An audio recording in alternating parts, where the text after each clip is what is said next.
Assalamu alaykum muhtaram televizor ko'ruvchilar. Ko'rib atqaninglar Erkin Asiya radiosi Tor televiziyasining haftalik xabarlar programmasi.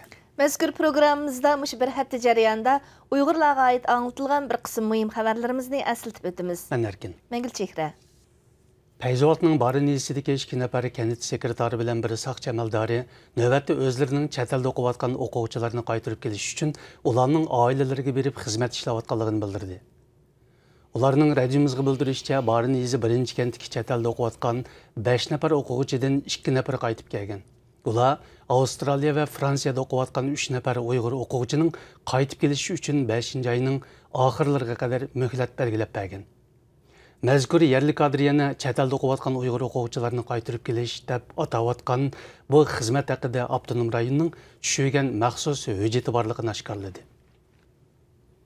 Xitoy hukumatining uch xat e'lon qilish orqali o'zining maydonini ifodalashdan iborat bu siyosiy vazifani chet ellarda o'qiyotgan Uyg'ur o'quvchilarga qadar kengaytirayotganligi diqqat qo'zg'amoqda. Amerikaning Texas universitetida magistrlik ilmiy unvoni uchun o'qiyotgan 23 yoshlik Erpan Tursunning chet eldagi Shinjonglik o'quvchilarning sadosi nomli murojaatnomasi yaqinda undidor supsi orqali oshkor bo'ldi.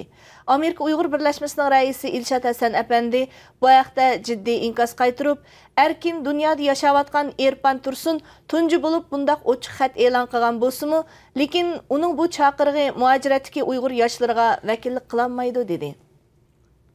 Birleşken Devletler Teşkilatı Yerlik Milletler Munbirining 16. qitimliq yig'ini 24 aprel kuni Nyu-York shahrida boshlandı.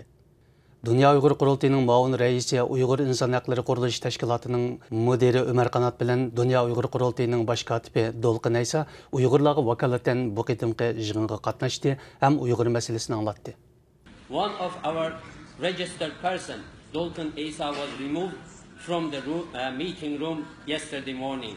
We demand human rights for the Dolqin now. Thank you. Gerçi Xitoy taraf yig'in jarayonida qattiq besim ishiltib Dolqin Aysani yig'in maydonidan ayrilishga majbur qilgan bo'lsa-mu, ammo bu voqeadan kelib chiqqan naq maydondagi g'ulg'ula Xitoy tarafini intayin qiyin ahvolga tushirib qo'ygan.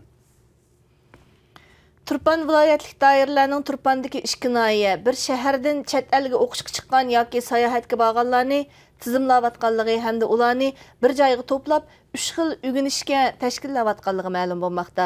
Radiomizning bu vaqtdagi aniqlashlari jarayonida chet elga o'qishga chiqqan Uyg'ur o'quvchilarni qaytarib kelish ishining Janubiy Uyg'ur elidan boshqa yana Turpanni markaz qilgan Sharqiy Uyg'ur diyoridami jiddiy turda ilib berilayotganligi dalillandi. To'qsunning Ilanliq saqchixonasi bu vaqtda ma'lumot berib, chet el sayohatidan qaytib kelganlarning Olg'uy degan joydagi tarbiyalash markazida siyosiy o'rganishga uyushtirilganligini oshkorladi.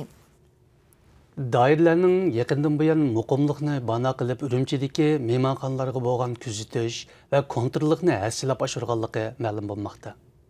Radiomizning Urumchidagi bir qancha mehmonxonaga telefon qilib ahvol egallashi davomida navbatda Urumchidagi mehmonxonalarda yotoq qolgan xaridorlarning bo'libmi Uyg'urlarning kimlik va pasport uchurlarining avtomatik holda yaqin atrofdagi saqchixonalarga yo'llanganligi ma'lum bo'ldi.